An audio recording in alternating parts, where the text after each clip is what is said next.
प्रदेश में गेहूं, मोटा अनाज और श्री अन्न का फसल उत्पादन बढ़ाने के लिए सूक्ष्म पोषक तत्व और जैव उर्वरक पर 50% अनुदान मिलेगा, ताकि किसान अपनी जमीन में पोषक तत्वों को बढ़ाने के साथ ही बेहतर खेती कर मुनाफा कमा सके। सूक्ष्म पोषक तत्व उपलब्ध कराने के लिए जिलों को दिशा निर्देश और लक्ष्य जारी किए गए हैं। किस जिले को कितना लक्ष्य और अनुदान के लिए क्या रहेगी प्राथमिकताएं, जानने के लिए देखिए ये खास रिपोर्ट। राष्ट्रीय खाद्य एवं पोषण मिशन के तहत वर्ष 2026-27 के दौरान श्री अन्न को बढ़ावा देने और भूमि में पोषक तत्वों को बढ़ाने पर काम किया जाएगा। सरकार की सोच है कि किसान की जमीन में पोषक तत्वों की उपलब्धता के लिए अनुदान दिया जाए, ताकि किसान सूक्ष्म पोषक तत्वों का ज्यादा इस्तेमाल कर सके। कृषि आयुक्त नरेश कुमार गोयल ने आदेश जारी किए हैं, ताकि प्रदेश भर में किसानों को श्री अन्न के लिए सूक्ष्म पोषक तत्वों की उपलब्धता सुनिश्चित की जाए। अनुदान दर लागत का 50% या अधिकतम 1750 प्रति हेक्टेयर, जो भी कम हो, की तय। सभी श्रेणी के किसान पात्र माने जाएंगे। अनुसूचित जाति, अनुसूचित जनजाति और महिला किसानों को प्राथमिकता।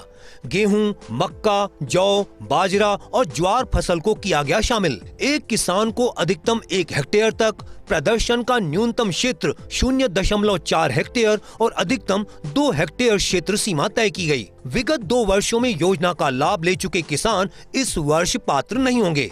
मृदा स्वास्थ्य कार्ड या पीओपी सिफारिश के आधार पर किया जाएगा वितरण। फसल उत्पादन में मृदा उर्वरता का अहम योगदान होता है। मृदा में संतुलित मात्रा में पोषक तत्व होना जरूरी है।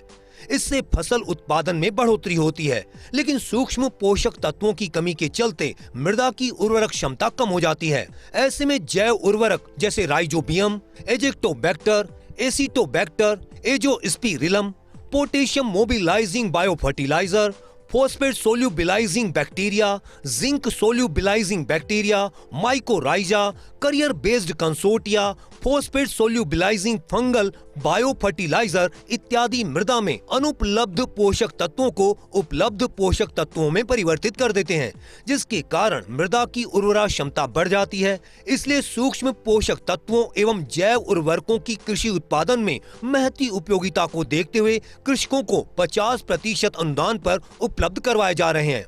भौतिक लक्ष्य 2026-27 गेहूं 4400 हेक्टेयर, मक्का 1850 हेक्टेयर, जौ 1850 हेक्टेयर, बाजरा 4000 हेक्टेयर, ज्वार 4000 हेक्टेयर, कुल लक्ष्य करीब 16100 हेक्टेयर।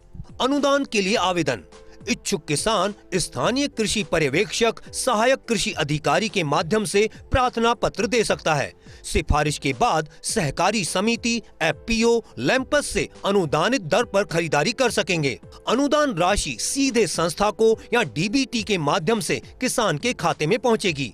प्रदेश में श्री अन्न को बढ़ावा देने के लिए मृदा में डालने वाले सूक्ष्म पोषक तत्वों पर 50% अनुदान शुरू कर दिया है।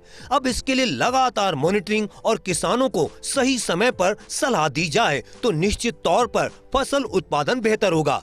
किसान ने बुआई शुरू कर दी है, उत्पादन का लाभ भी संभवतः वो लेना शुरू करेगा, लेकिन देखने वाली बात यह रहेगी कि किसानों के साथ कृषि विभाग का सहयोग रहेगा तो किसान को बेहतर उत्पादन मिलेगा, फसल बेहतर होगी। और राजस्थान में श्री अन्न की जो फसल है, जिसका दायरा 16000 हेक्टेयर रखा गया है, वो आगामी वर्ष में और बढ़ सकेगा।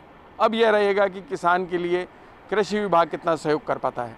कैमरामैन तीरथ के साथ Vinod Singh Chauhan, First India News, Jaipur.